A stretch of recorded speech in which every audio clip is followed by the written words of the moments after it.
বন্ধুরা, আমি মধুমিতা মধুস কিচেন থেকে একটা রান্না করে দেখাচ্ছি। তোমরা কেমন আছো? নিশ্চয়ই ভালো আছো, আমিও ভালো আছি। আজকে দেখো ট্যাংরা মাছ। ট্যাংরা মাছ দিয়ে একটা নতুন রকম রেসিপি তোমাদের সঙ্গে শেয়ার করব। হ্যাঁ, প্রথমে এই কাঁচা ট্যাংরা এই মাছগুলোকে প্রথমে 1 চামচ লেবুর রস দিয়ে ভালো করে মাখিয়ে নিলাম। মাখাতে হবে, একটু বেশি আছে 1 চামচে। সামান্য নুন দিয়ে মাছগুলোকে একটু মাখিয়ে নিতে হবে। মাখিয়ে 10 মিনিট রেখে দিতে হবে মাছগুলোকে, তারপর রান্না করতে হবে। এইভাবে লেবু আর নুন দিয়ে মাখিয়ে রাখলে মাছের যে আঁশটা নিয়ে একটা গন্ধ থাকে, সেটা থাকে না। সেই জন্যে মাছটাকে 10 মিনিট নুন আর লেবু দিয়ে মাখিয়ে রাখবে। 10 মিনিট বাদে তোমাদের আবার দেখাচ্ছি। মাছগুলোকে একটু 1 কিলো মতো মাছ আছে, মাছটা ঢাকা দিয়ে রাখি। 10 মিনিট বাদে আবার রান্নাটা করছি, তোমাদের দেখাবো। বন্ধুরা, 10 মিনিট হয়ে গেছে। ইন্ডাকশানে ফ্রাই প্যান বসিয়েছি, কিন্তু ইন্ডাকশান জ্বালাইনি। ইন্ডাকশানটা জ্বালানোর আগে কি কি করতে হবে সেটা তোমাদের দেখিয়ে দিই। প্রথমে এই ঠান্ডা ফ্রাই প্যানের মধ্যেই তেল দিতে হবে। যতটা তেল ওই 1 কিলো মাছে যেরকম লাগবে ঠিক ততটাই তেল দিতে হবে। একটু বেশিও লাগতে পারে, মানে এই রান্নাটা একটু তেল বেশি লাগে। প্রথমে তেল দিতে হবে ঠান্ডা ফ্রাই প্যানে, কিন্তু বারবার বলে দিচ্ছি। এবারে আন্দাজ মতো মাছে যতটা হলুদ লাগবে সেই মতো হলুদ দেবে।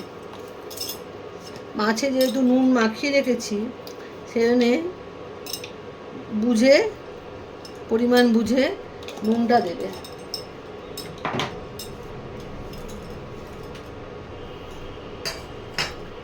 পাঁচ ছটা কাঁচা লঙ্কা চিড়ে রেখেছি, এটাও দিয়ে দিলাম। সর্ষে পোস্ত বাটা 3 চামচ দেব।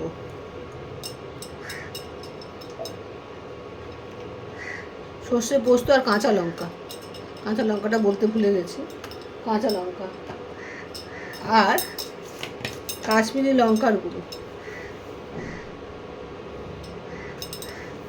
রঙটা সুন্দর হবে সেই জন্য কাশ্মীরি লঙ্কারগুলো দিলাম। তোমরা নাও দিতে পারো, রং হবে না, সে হলুদ হবে। এইবার এই মশলাটাকে ভালো করে হাত দিয়ে মাখতে হবে তেল দিয়ে। আমি ফ্রাই প্যানের মধ্যে করছি, কারণ অন্য একটা জায়গায় মাখলে আবার সেই জায়গাটা নষ্ট হবে আর সেই মশলাটা অন্য জায়গায় লেগে থাকবে। সেই জন্যে আমি ফ্রাই প্যানের মধ্যেই মেখে নিচ্ছি। এইবারে মাছগুলোকে দিতে হবে। মাছগুলো কিন্তু ভাজা হবে না, সেই জন্যেই আমি নুন আর লেবু দিয়ে মাখিয়ে রেখেছিলাম। এইবারে মাছগুলোকে আস্তে আস্তে অল্প অল্প করে দেবো আর মশলার মধ্যে মাখাবো।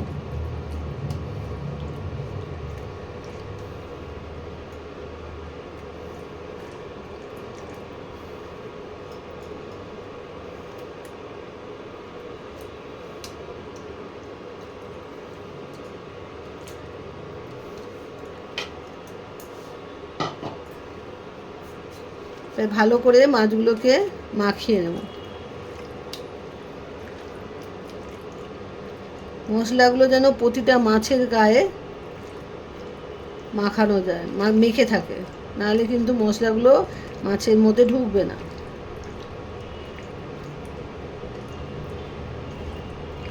কাঁচা লঙ্কা যদি তোমরা বুঝে দেবে, যে যেরকম ঝাল খাবে সেই মতো কাঁচা লঙ্কা দেবে। আমি দিচ্ছি বলে তোমাদের দিতে হবে তা নয়। দেখো, প্রতিটা মাছকে মাখিয়ে নিয়েছি। এবারে হাতটা পরিষ্কার করে নিই। আর এটা হাত না দিলে এই রান্না হবে না। হাত ভালো করে ধুয়ে নিয়ে আমি কাজ করি।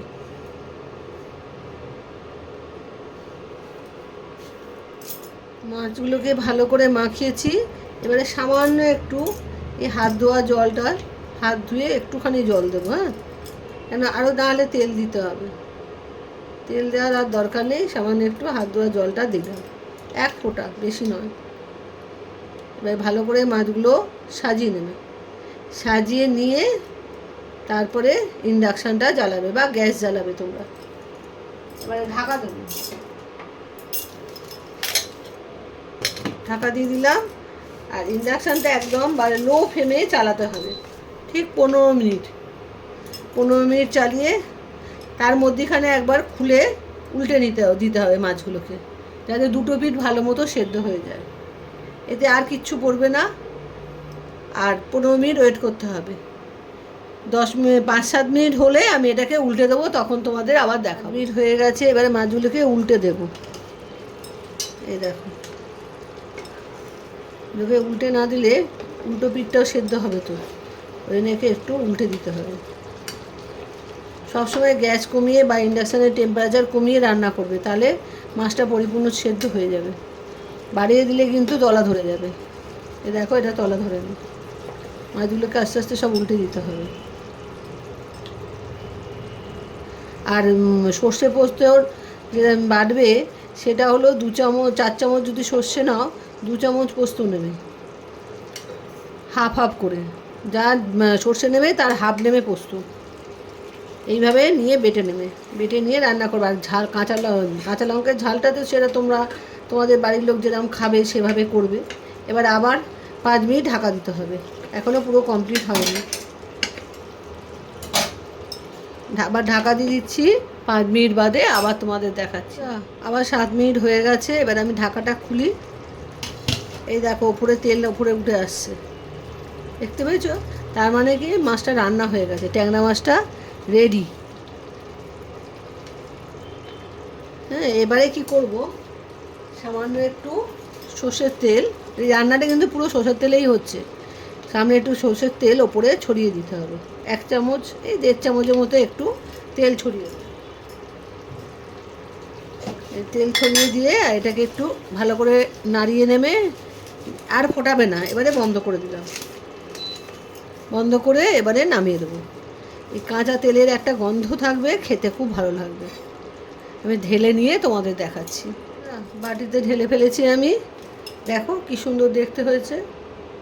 এটা ভাত দিয়ে, সাদা ভাত দিয়ে তো দুর্দান্ত খেতে লাগে। আর ট্যাংরা মাছ ভাজা কিন্তু খুব কঠিন, খুব ফাটে। যারা ভয় পাও তারা এইভাবে রান্নাটা করে খাবে, খেতেও খুব সুন্দর, লোকের মনও জয় করতে পারবে। আর মাছটা অতি অবশ্যই নুন লেবু দিয়ে 10 মিনিট মাখিয়ে রাখবে, তাহলে মাছের যে গন্ধটা সেটা থাকবে না। যে কাঁচা মাছ ভাজা হচ্ছে না, একটা বিচ্ছিরি গন্ধ বেরোবে, সেই গন্ধটা আর থাকবে না। তোমরা লেবু আর নুনটা দিয়ে একটুখানি মাখিয়ে রেখে দিতে হবে, তারপর রান্নাটা করো। কোনো অসুবিধা হবে না। যেমন মাছ সুন্দর খেতে হয়, তেমন লোকের তোমার রান্না খেয়ে সবাই বলবে ভালো হয়েছে। পুরো ভিডিওটা দেখে রান্নাটা করে খেও। ট্যাংরা মাছের তেল ঝাল। আবার একটা রান্না নিয়ে তোমাদের সামনে আসব। আমি এভাবে করি, ভেজেও করি, আমার কোনো অসুবিধা হয় না। কিন্তু যারা নতুন রান্না করছো, ফাটে, তাদের তো কষ্ট হবে, সেই জন্যই বললাম কথাটা। না ভেজেও মাছ করা যায়। ঠিক আছে, আজ তাহলে আসি। Bye bye.